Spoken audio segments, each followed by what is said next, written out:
বসবাস করতে পারছে।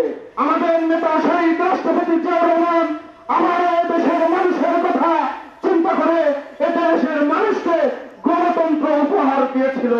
আমরা যে নেতার রাজনীতি করি সে নেতা অন্য দলের নেতার মতো মুখে বয়ান দিয়ে নেতা হয় নাই। তিনি একজন সেক্টর কমান্ডার ছিলেন, তিনি নিজে মুক্তিযুদ্ধ করেছেন।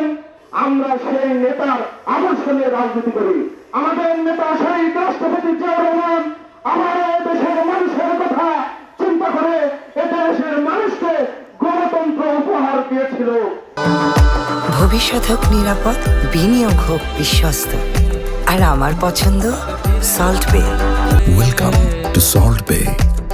তিনি এখানে তাকে গণতন্ত্রের প্রবক্তা বলা হয়। আওয়ামী লীগ বলতো বিএনপির নেতৃত্ব দেবে কারা?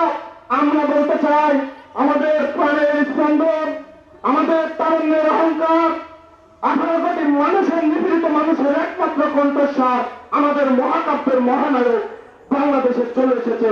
আমরা বলতে চাই এখন আওয়ামী লীগের নেতৃত্ব কে দেবে? তারেক রহমানের নেতৃত্বে ইনশাআল্লাহ আমরা জনগণের সমর্থন নিয়ে আগামীতে সরকার গঠন করব।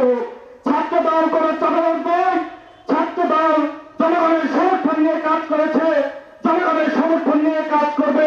বাংলাদেশ জাতীয়তাবাদী ছাত্র দল সরকারের সঙ্গে আছে এবং একটি সুষ্ঠু নির্বাচন করতে যা যা করা প্রয়োজন বাংলাদেশ জাতীয়তাবাদী ছাত্র দল তাই করবে। অনেক নেতা এখন দেখছি তারা অতীতে ওই ছাত্রলীগের পেটের মধ্যে বাসা বেঁধেছিল, সেটা শিবির হোক বা এনসিপি হোক, নাম ধরে বললাম তারা অতীতে ছাত্রলীগ করেছে। আমরা ছাত্রলীগ করিনি, আমরা তখন মৃত্যুকে খুঁজে বেড়েছি।